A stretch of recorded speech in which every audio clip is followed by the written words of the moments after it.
Boa noite.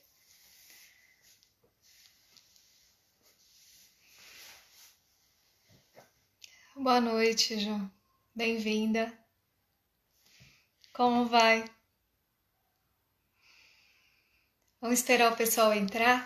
Eu acabei de ligar, esperar o Fernando. Boa noite, Edu. Bem-vindo. Boa noite, Maria Elisa.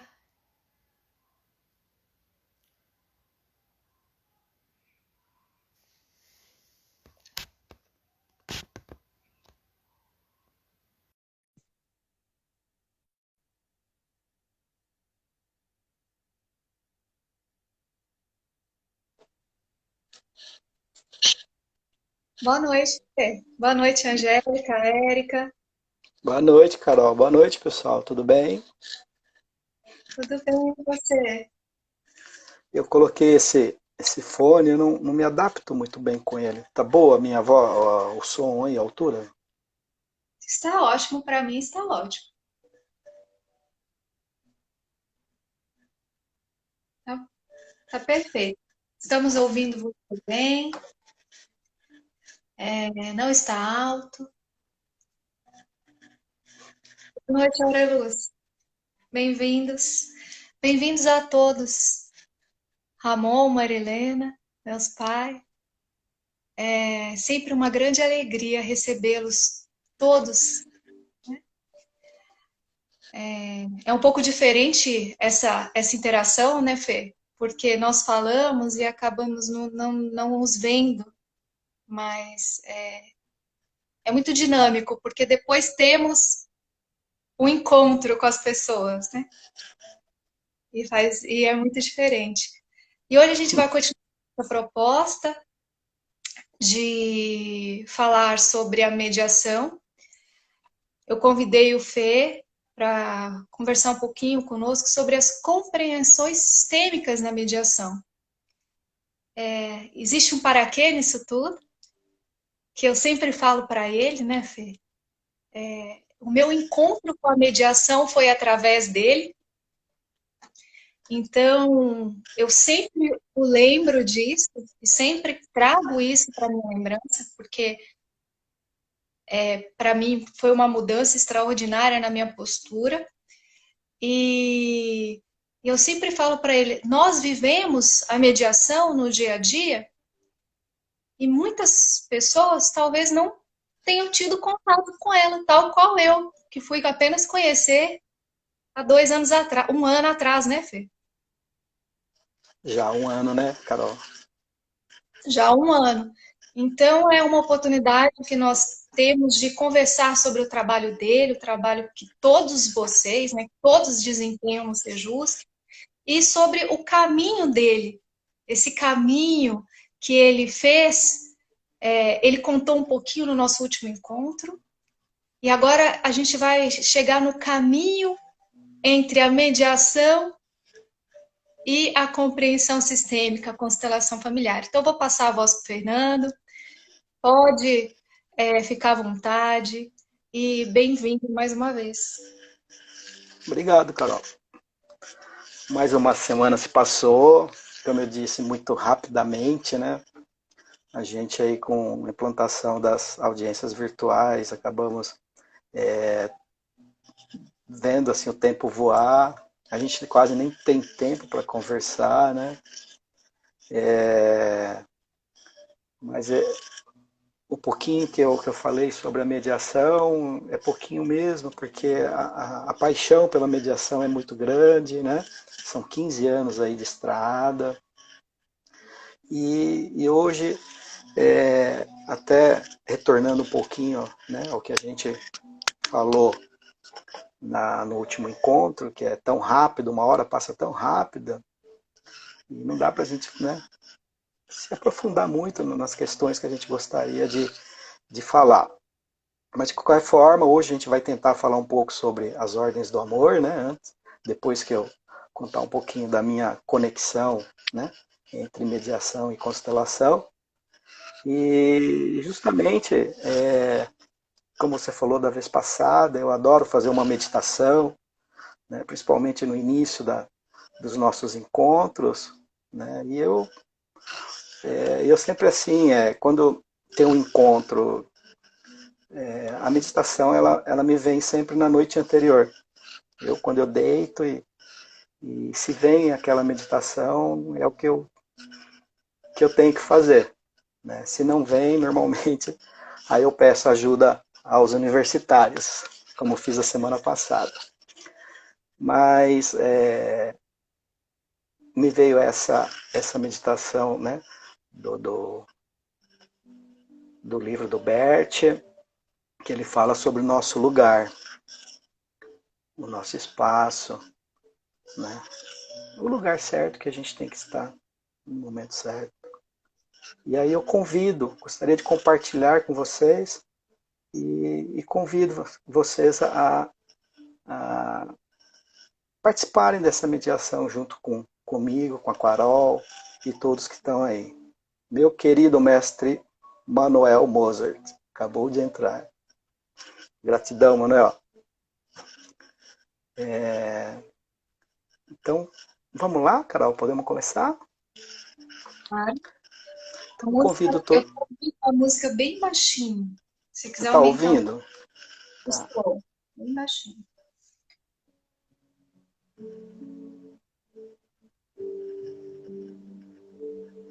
Melhorou? Então, pessoal, vamos lá. Eu peço que vocês vão fechando os olhos. Se estiverem sentados, vão se acomodando de maneira que fique o mais confortável possível. Coloquem as plantas dos pés inteiramente no chão, braços descruzados, as palmas das mãos podem ficar nas coxas.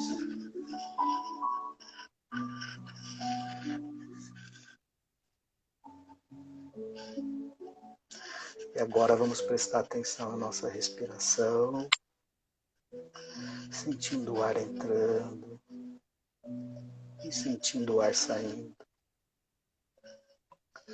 Vamos respirar mais lentamente e profundamente, inspirando pelo nariz e expirando pela boca. Sentindo o ar entrando lenta e profundamente, enchendo o pulmão até o seu limite. E perceba o ar saindo lenta e profundamente. E a cada inspiração vai relaxando. E a cada expiração vai sentindo cada vez mais relaxando.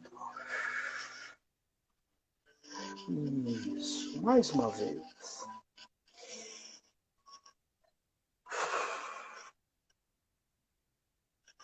E vamos saindo do nosso espaço restrito, do confortável. E vamos nos concentrando no nosso centro. Vamos entrando numa profundeza ampla, em sintonia com algo criativo que tudo abrange. E agora que estamos nesse lugar, centrados dessa forma, percebemos em nosso corpo e em nossa alma a força como o nosso eu encontra o seu descanso, onde se percebe o seu lugar, para cima e para baixo, para a direita e para a esquerda, para frente e para trás. Ao mesmo tempo, percebemos em que parte do nosso corpo falta alguém, onde há uma lacuna que alguém deve ocupar, para que a mesma seja preenchida. Se pergunte: quais são os excluídos em nossa vida, em nossa família? Quais são as pessoas de que estamos separados? Quais são as pessoas sobre as quais nós sobrepusemos?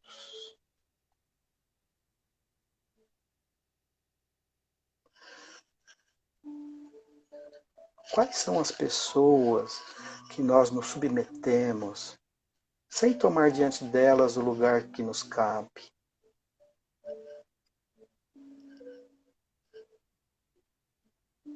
Reflita.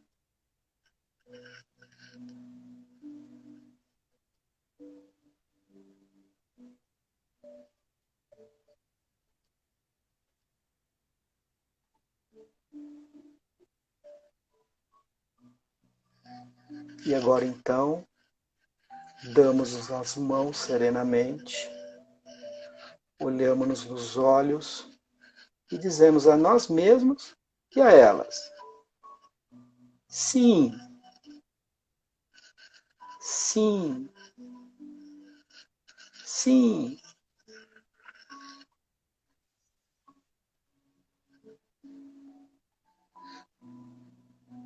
Percebam o que mudou no seu corpo e na sua alma.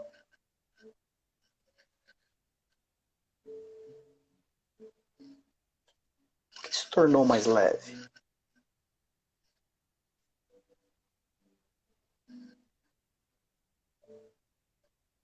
Para onde se esvaiu a nossa pressa?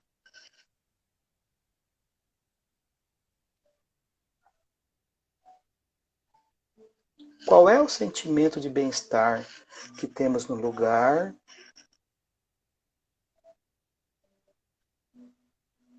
Aquele lugar que nos cabe.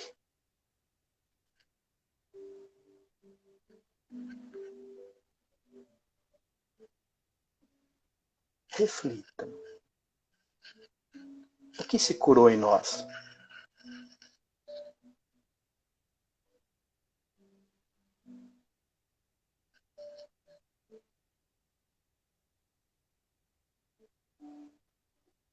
E de repente, onde ficaram a nossa inocência e a nossa culpa?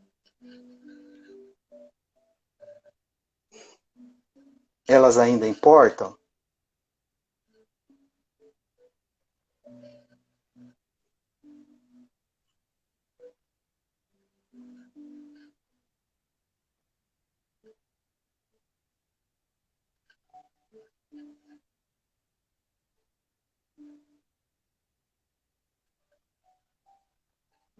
Sim, vamos voltar sentindo a nossa respiração, percebendo o ar entrando e saindo, sentindo os pés, as pernas, o quadril, o tronco, as mãos, os braços, o pescoço, a cabeça. Vamos nos movimentando. E a cada um seu tempo, vai abrindo os olhos, retornando tranquilamente ao nosso encontro.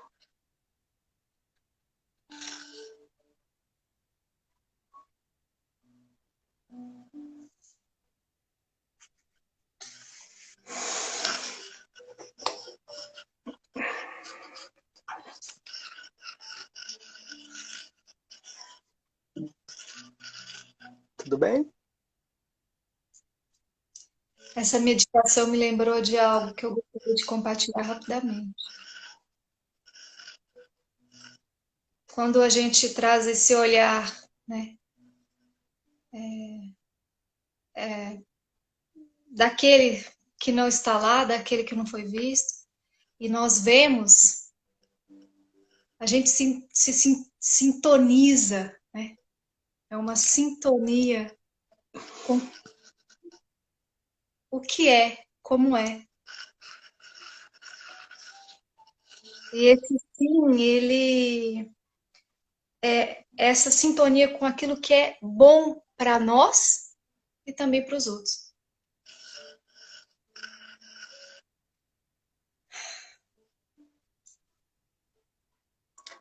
Obrigada. Eu que agradeço. E é nesse nesse clima de estar no lugar, foi assim, me vem, né, um momento em que eu tive assim as primeiras notícias sobre a constelação. Então vamos lá contar um pouquinho dessa história. Pode, né, Carol? Então, foi num curso que eu estava coordenando, ministrando aqui em Jundiaí, e aí uma colega psicóloga, ela estava fazendo o curso de capacitação de mediador, e em uma das aulas ela veio me falar sobre a constelação. Ela já tinha feito cursos de formação, né? E veio me comentar sobre a constelação. Segundo ela, disse que eu fiz uma cara não muito legal, né? Porque é aquela primeira impressão, naquela época eu falava em constelação, a primeira coisa que vinha à cabeça era alguma coisa ligada à astrologia, né? Aquela bela história da questão da tradução, de constelação, posicionamento, enfim. E ela, durante toda o curso nosso, né, da parte teórica, ela sempre vinha me comentando e tentando, né, me mostrar, e aquilo estava assim tão forte, vinha tão forte para mim que eu fui atrás, né? Fomos lá no Dr. Google e fui pesquisar o que era essa coisa da constelação familiar. E eu fui me inteirando, me convencendo de que aquilo era, né, tudo aquilo que a Sandra, né, essa colega que eu falo é a Sandra Bittencourt, hoje uma excelente consteladora. Acho que você conhece, né? Tá. Já conheci, Colega. já conheci o seu trabalho também. Tá lá, tá lá comigo também, né? Adora a mediação também. Sempre que possível ela está lá nos ajudando com a visão sistêmica dela. Bom, enfim. E como as coisas são assim bem coincidentes, né? Porque enquanto ela estava fazendo o estágio supervisionado, teve uma outra colega, a Gláucia, que fez o curso de capacitação em São Paulo, mas que estava fazendo o estágio lá comigo no Sejusc. E a Gláucia, então, veio falar pra gente que uma amiga dela né, de trabalho era consteladora e estava trazendo um curso de formação para Jundiaí. Falei, nossa, olha, não vou precisar de sair de Jundiaí para fazer um curso de formação, vamos lá conhecer, né? E fomos lá conhecer ela lá. Então, e daí levei algumas colegas mediadoras lá da equipe, a Sandra fez essa formação com a gente, na verdade ela é outra formação, porque ela tem várias formações. E é incrível, incrível porque naquele momento, aquele meu projeto, né, das famílias cuidadoras, com os idosos, eu às vezes me sentia assim bastante frustrado, porque chegava em certos momentos em que a gente falava assim, eu sou mediador e a partir de agora eu não dou mais conta disso, né? Ou é um caso para psicólogo, para terapias, psicoterapias, psiquiatra, enfim. Chegava num certo momento em que a gente não tinha mais como dar conta daquilo e eu ficava muito frustrado com isso. E eu não conseguia, eu falava, não é possível, a gente pode, né, como mediador, a gente, né, conseguir mais ferramentas para poder trabalhar com essas pessoas, ajudar essas pessoas, desde que não sejam uma questão, meu Deus do céu, desde que não seja, desculpa pessoal, que não seja uma questão patológica, o mediador tem que trabalhar, não dá para a gente jogar a toalha tão fácil assim. E quando eu conheci a constelação, conheci todo esse pessoal, né, a Sandra, a Glaucia, a Lala, o Tarso, ele que trouxe, né, para Jundiaí o módulo zero. Eu falei, é isso que nós precisamos para a mediação. O que? A constelação? Não a constelação, mas a visão sistêmica, o olhar sistêmico, toda, né, tudo aquilo que o sistêmico nos traz, levado para entender aquelas famílias que nos procuravam com aqueles conflitos. Foi um casamento tão perfeito. E hoje, né, o termo mediação sistêmica, né, eu tomo muito cuidado para a gente não confundir com mediação, constelação, e sim mediação sistêmica, mediação com olhar sistêmico. Isso tem me ajudado muito, eu cresci muito pessoalmente, profissionalmente.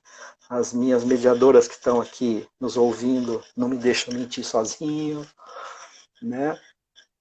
E isso só agregou a minha vida e a minha paixão pela mediação. E foi assim, trilhando, e conhecendo pessoas, conhecendo o Julian, conhecendo o Carol, né?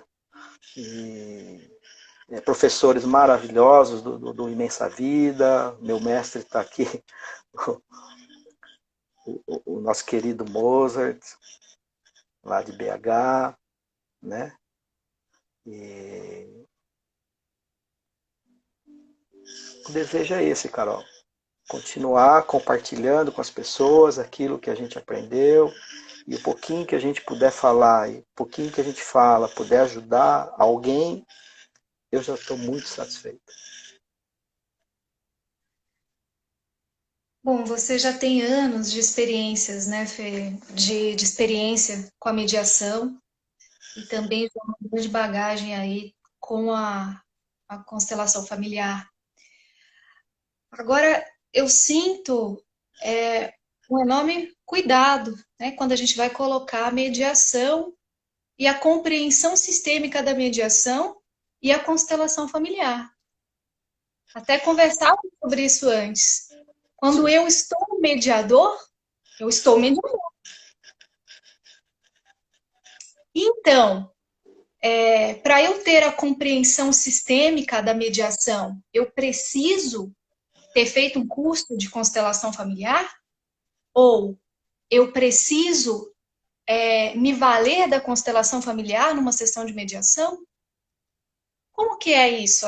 Para, assim, óbvio, né? A gente está falando de um bate-papo bem informal, mas talvez você possa partilhar conosco a sua percepção com relação a isso, através da sua experiência. Então, hoje a gente tem um instituto que se chama Direito Sistêmico, em que você pode estudar a teoria sistêmica sem se formar um constelador. Né? Hoje a gente tem vários cursos nesse sentido, ou alguns cursos, pelo menos, nesse sentido. Particularmente, independente de a pessoa querer ser ou não um constelador, eu aconselho, quem quiser agregar, faça um curso de formação. Porque a bagagem, o conhecimento que ele vai adquirir nesse curso de formação é muito bom. E a gente sabe que qualquer curso que a gente faz, independente de qual seja, a gente não sai formado daquele curso. Não é porque a gente terminou o tempo e recebe um certificado, né? O médico, ele passa o quê? 6, 7 anos na faculdade. Quando ele recebe o certificado dele de medicina, será que já saiu um médico? Eu acho que, né? É uma coisa a gente pensar. Nós, advogados, quando saímos do nosso curso de Direito, passamos na ordem, eu tive muita dificuldade em distribuir minha primeira petição. Né? Então, apesar de os cursos hoje estarem muito bem formatados, né, os cursos de formação de consteladores, tem muita coisa para a gente estudar, Carol. Então, se a pessoa quer realmente agregar, e eu particularmente acho que ele deve fazer um curso de formação. Por outro lado, também, né? Como você disse, hoje existe a possibilidade de estudar direito sistêmico, que também traz e é baseado na constelação familiar, tem a premissa das constelações familiares e a proposta da nossa conversa de hoje, que são as ordens do amor. E é muito interessante a gente ter esse olhar, porque, ao meu ver, óbvio, né?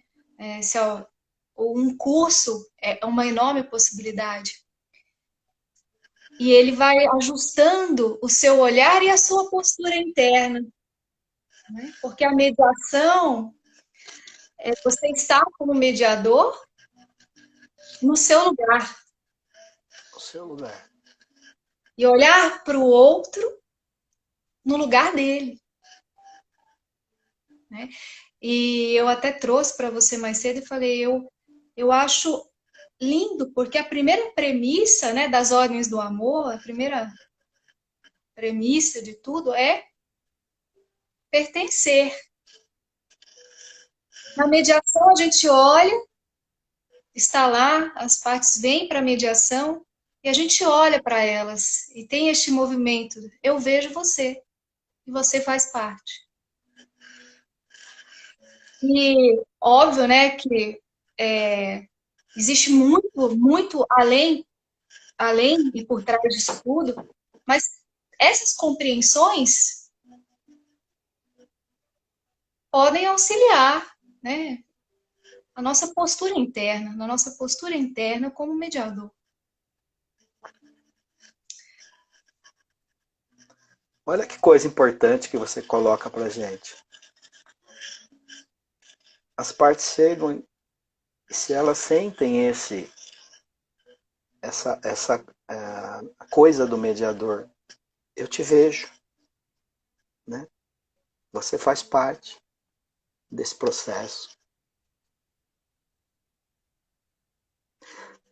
E além disso, o mediador se colocar na postura dele, no lugar dele, e a serviço do quê? E de quem? Não é? Então nós, quando estamos consteladores, nós estamos a serviço de alguém, para quê? Quando estamos mediadores, essa questão de também estar a serviço de quem e para quem é muito importante. Para que você não confunda, se você está mediador, mas sua profissão de origem é advogado, você não está a serviço da advocacia. Então você tem que tomar postura de mediador e não de advogado. Então são coisas, né, que eu falo que a gente foi um casamento muito grande, que eu trago da constelação, né, do sistêmico, para poder sempre me lembrar quando estou mediador. E isso as pessoas sentem. Quem está do outro lado sente na alma. E normalmente quando as pessoas, hoje quando as pessoas me perguntam, me procuram, eu comento, meu filho entrou lá. Aí, Vitor, está estudando bastante aí? Então, quando eu falo alguma coisa sobre constelação e as pessoas perguntam, não sabem, uma das coisas que eu digo para eles, primeiramente, assim, a gente que segue, né, a linha de Bert Hellinger, vamos estudar primeiramente, ou vamos entender, compreender as ordens do amor. Né? Porque eu entendi que Bert trouxe essas leis para a gente e nos mostra que essas leis, elas são leis naturais. Elas compõem as leis naturais, né? Então, são leis que, independentemente de a gente acreditar, querer seguir, não importa, elas fazem parte das nossas vidas e, e se tiver em desordem, nós vamos sofrer as consequências. Né? Se a gente tiver uma desordem, né, em qualquer uma dessas leis, nós vamos ter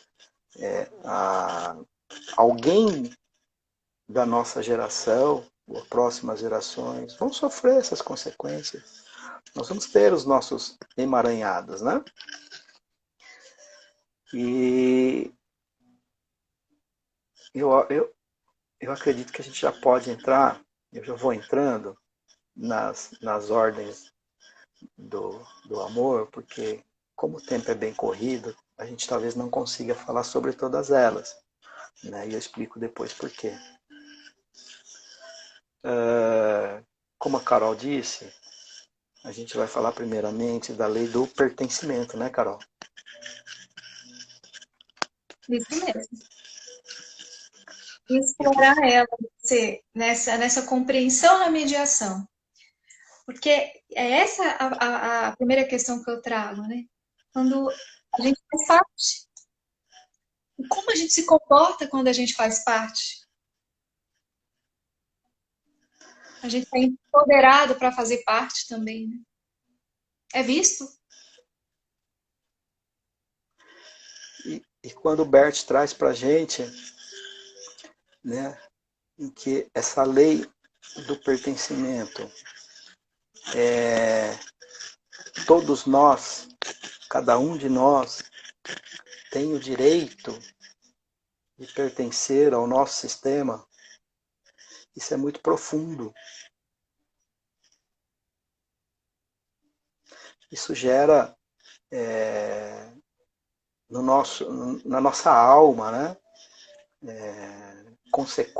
Gera consequências, né? Que nos marcam de uma, né? São cicatrizes que se formam mesmo no momento em que a gente é excluído do nosso sistema. Isso é motivo de muita dor. E é extremamente importante que a gente se sinta pertencente ao nosso sistema.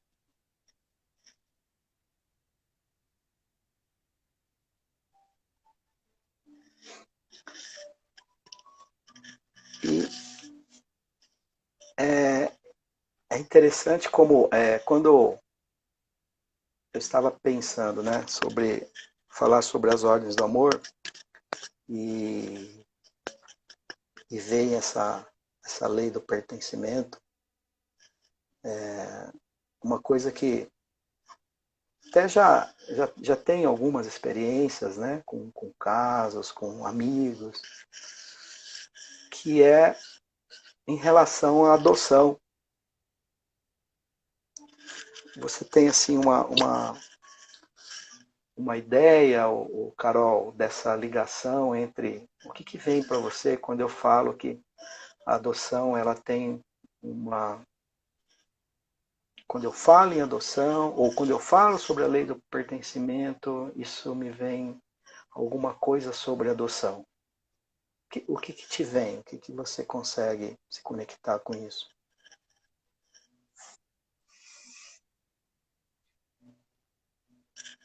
A primeira, e talvez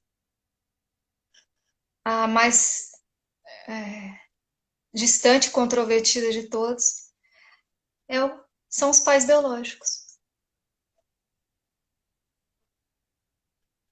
Isso me vem muito forte. O olhar para esses pais que deram a vida. E também para os pais adotivos, para o filho, e até mesmo para o mediador, né? Para aquele que fez o contato entre. Mas o primeiro são os pais biológicos. Que legal que você também fez esse link com a mediação. Que coisa interessante. São casos também em que, quando eu falei que chegava um momento que eu me frustrava, né? Porque chegava um momento que eu dizia, pô, o que eu vou fazer agora? O que eu faço com isso? As pessoas estão ali com conflitos, né? São pais adotivos, filhos, um filho, ou dois, ou três filhos adotivos, em extremo conflito. E isso é uma coisa que não é assim, exceção, né? A gente vê diuturnamente filhos adotivos rebeldes, pais adotivos insatisfeitos, o que a gente chama isso de um processo de adoção mal sucedido, né? E quando chegava na mediação, talvez, não vou dizer o próprio mediador, mas qual era o primeiro sentimento, o primeiro pensamento de uma pessoa que olha um conflito desse tipo que eu estou dizendo, né? Entre pais adotantes e filhos adotivos. Quando olhávamos para os pais biológicos, a culpa de quem que era daquele conflito? Será que é dos pais biológicos porque eles abandonaram seus filhos? Será que esses pais biológicos, a partir do momento que abriram mão da convivência com seus filhos biológicos, será que eles amam menos esses filhos do que aqueles pais biológicos que criam seus filhos?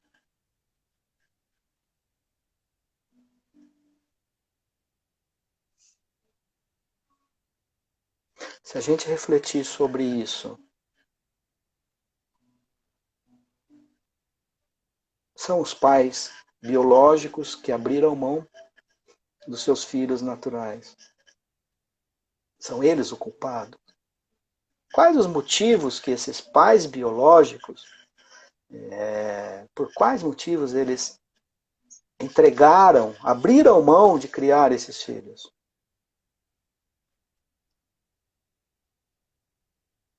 Você tem algumas opções em relação a isso? O que você pensa sobre isso? Daí eu pergunto para você, e isso eu pergunto para todos que estão aqui nos assistindo.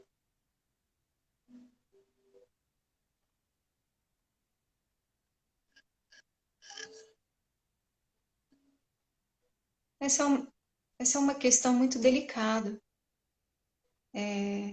Talvez por isso, né, a compreensão sistêmica nos traga uma postura diferente, ao meu ver. Porque a gente ainda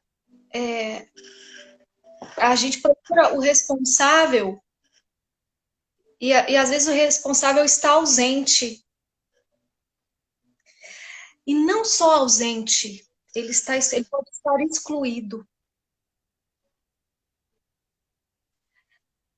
E aquilo pode emergir de uma exclusão. Talvez podemos imaginar que quando os pais biológicos levem os filhos à adoção, eles o façam por uma força de protegê-los, de poder proporcionar para eles talvez uma vida diferente. Não sei, são inúmeras possibilidades.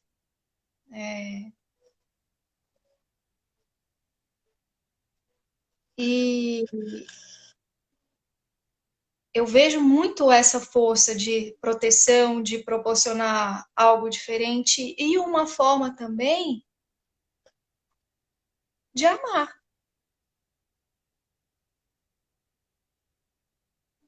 esses filhos. Exato.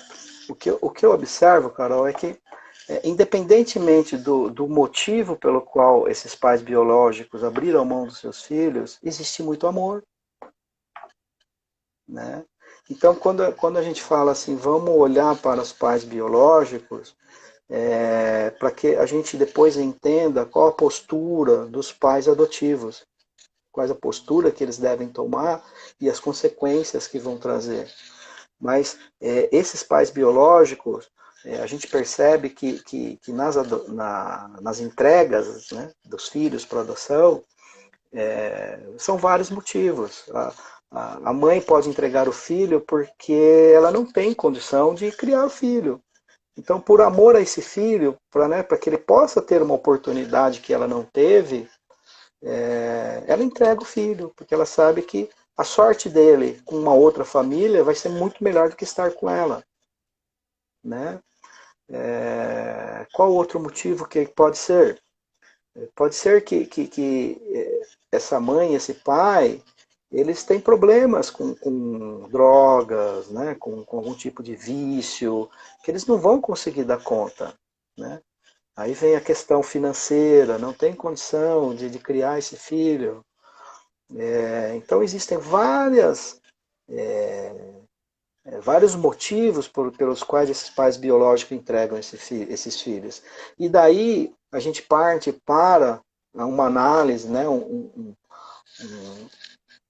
um olhar para a postura dos pais adotivos, quando esses pais adotivos acabam escondendo dos filhos adotivos, quem são os seus pais biológicos.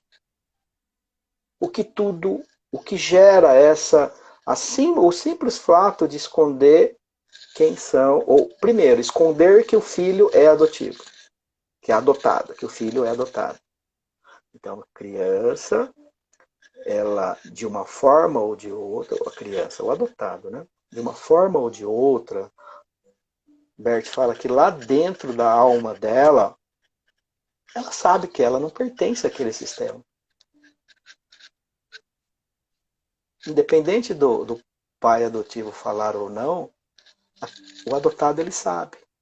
Lá no fundo da alma dele ele sabe. E o sofrimento dele de não saber quem são os pais biológicos, ele é muito maior do que o sofrimento que ele vai ter se ele souber que é filho adotivo. E isso gera muita dor, gera muito conflito.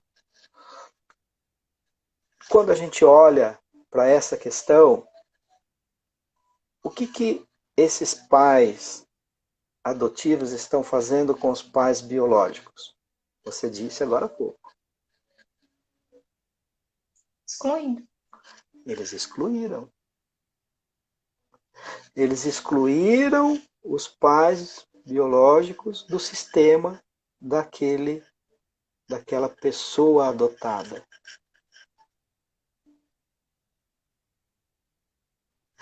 E segundo Bert também, o lugar mais seguro para um filho, independentemente da situação dos pais, o local mais seguro é o sistema dele. É no próprio sistema dele.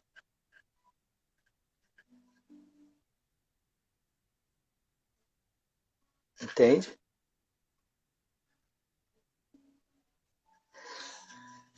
E daí, a gente pergunta, a gente faz essa pergunta. Para onde os pais de uma criança adotada, para onde que esses pais dessa criança adotada devem olhar? E nós falamos isso logo no começo. Você falou isso logo no começo.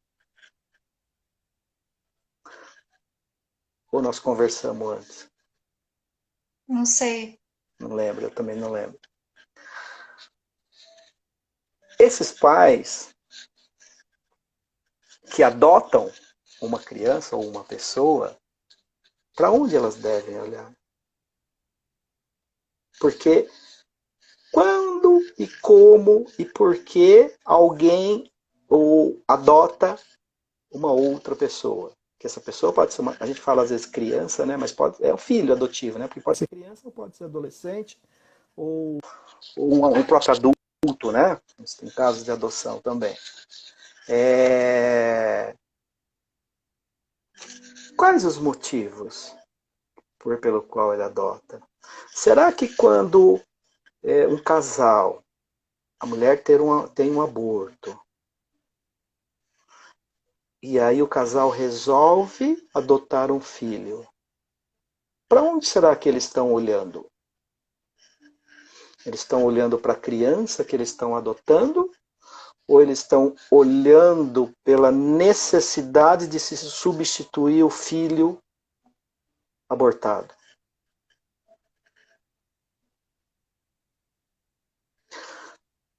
Um dos dois, um dos dois do casal não pode ter filho. E o casal resolve adotar uma criança. Para onde esse casal está olhando? Será que ele está olhando para a criança que eles estão adotando? Ou eles estão olhando para a necessidade de se preservar um relacionamento, um casamento?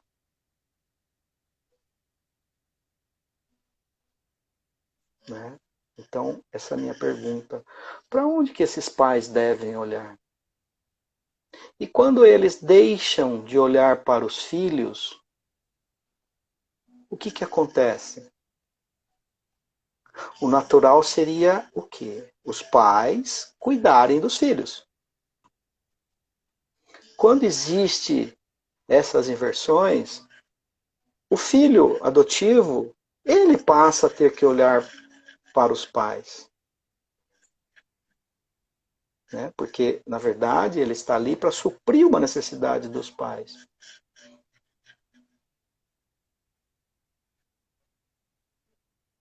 Quanto emaranhado isso traz? Ele vem para cuidar, né? Não para ser cuidado. Ele vem para cuidar e não para ser cuidado. A gente, isso veio para mim, assim, a questão da adoção, inclusive porque tem uma colega que trabalha com isso e isso veio né, me instigando a estudar um pouquinho. A gente vai estar só dando uma repassada por cima, é só uma pincelada, né? Porque tem muita coisa para se estudar, mas que é um pouco de reflexão para a gente observar como que um processo de adoção pode ser bem sucedido, mal sucedido, por que que todos esses conflitos são gerados, né, nessas famílias de adotantes, adotados, quanta dor gera para os pais biológicos, e o que a gente poderia, enquanto constelador ou enquanto pessoas, colaborar nesse processo antes da adoção. Não é um movimento que a gente poderia colocar em prática? Você lembra que você e o Juliano tentaram alguma coisa? Lembra quando vocês foram lá comigo? É um movimento que a gente pode pôr para frente. Né? Eu tenho até, acho que colegas que devem estar aqui, a Jussânia, pessoas que trabalham com crianças e adolescentes. É o momento de a gente fazer um movimento para minimizar todos essas dores e esses conflitos. E a mediação também está a serviço disso, né? Como você disse no seu projeto da família cuidadora, você compreender esse viés, esse número leque de possibilidades, muda inclusive o seu olhar em relação ao que está sendo vivenciado, não é? Até mesmo porque eu me lembro muito bem, quando eu era adolescente, nova, e eu via uma discussão, alguma coisa, e aí eu pensava, né, nossa, mas que pessoa ingrata. Eu julgava, que pessoa ingrata, né? Tem alguém cuidando dela, alguém olhando por ela. E hoje em dia, eu falo assim, nossa, o que eu via não era o que acontecia, né? O que eu via não era o que eu via. É essa. O que eu imaginava não era o que efetivamente acontecia. Porque por causa desses emaranhamentos, claro, e dessas inversões de lugar. E na mediação, compreendendo isso, você pode fazer as perguntas, porque está conectado. E fazer aquela grande pergunta: quem cuida de quem? A quem pertence essa criança?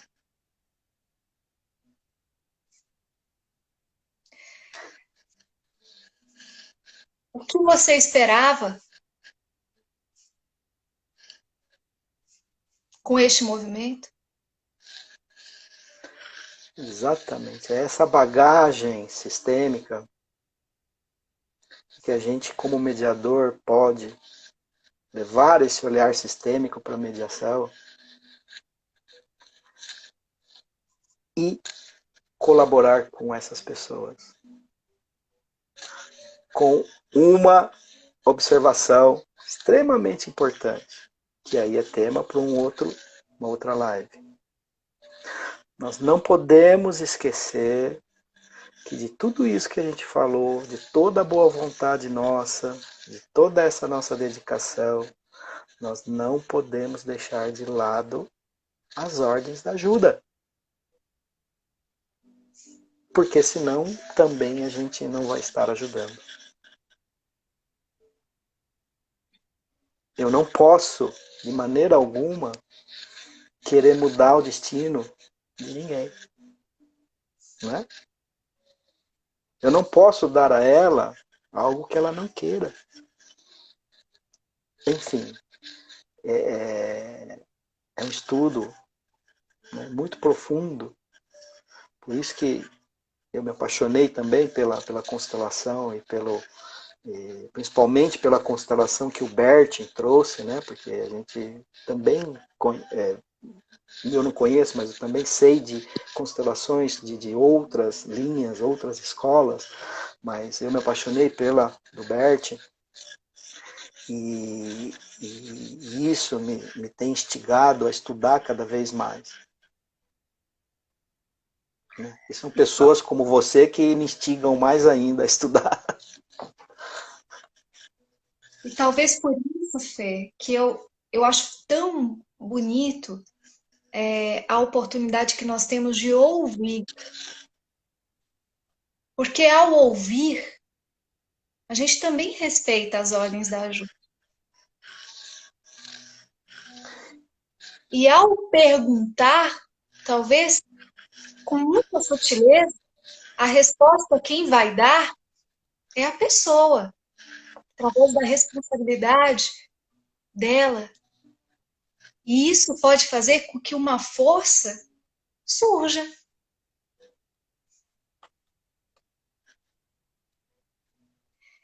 E aí a gente, óbvio, né, vai ter a questão das ordens da ajuda. Nós vamos falar sobre isso em outra oportunidade. Mas essa que era a colocação que eu queria fazer. E a importância de estarmos presentes, de ver e ouvir. Neste lugar de ouvir e estar a serviço, livre, sem qualquer vontade de mudar o destino do outro, respeitando e assentindo com o que é dele. Nós estamos no nosso lugar, ele no dele. E a própria postura interna, nossa, faz com que ele também busque aquela postura de estar no lugar dele.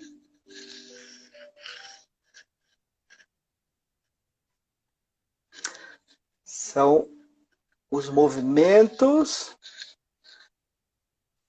que, vamos dizer, o olhar sistêmico agrega para a mediação. São esses pequenos movimentos que fazem essas pessoas entenderem qual é o lugar delas e qual é a postura delas.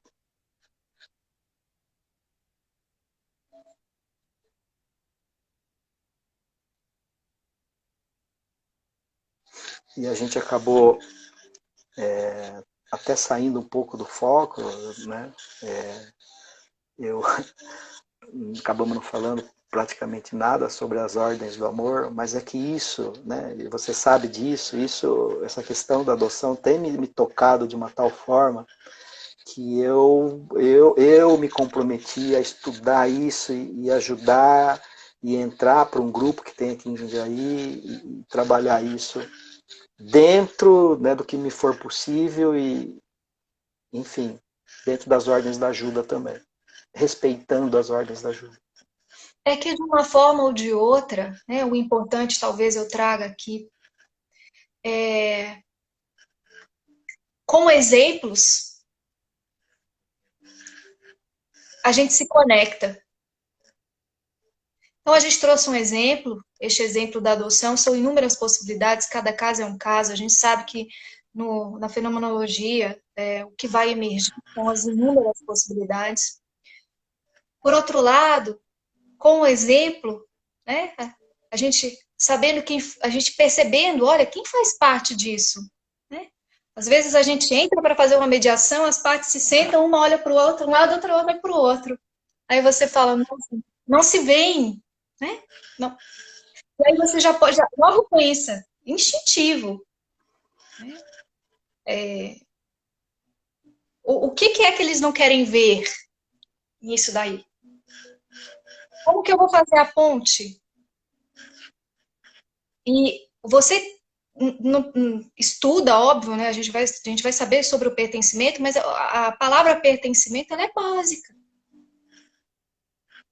Todo mundo que faz parte pertence. E isso faz com que você observe as sutilezas, né? Cadê, onde está quem? O que aconteceu com aquele? Né? E isso vai abrindo portas, inúmeras possibilidades. E além do pertencimento, tem a hierarquia, Equilíbrio. que também nos trazem inúmeras reflexões. A gente não sei se a gente ainda tem tempo, você pode falar um pouquinho sobre a compreensão da hierarquia na mediação? Eu acho que a gente tem 1 minuto, Carol. Eu acho que é o tempo até de a gente despedir para não ser cortado. A gente tendo a oportunidade, a gente dá continuidade, se for possível, nos nossos encontros, né? Se as pessoas nos aceitarem nos seus lares, né? Mas a gente tem aí, acho que menos de 1 minuto para encerrar. Eu te agradeço profundamente por esse espaço, por esse tempo, por essa oportunidade de a gente poder bater esse papo, um bate-papo. E agradeço a todos os colegas e as colegas que estão aí nos ouvindo. Eu que agradeço. Obrigada, Ju. Obrigada.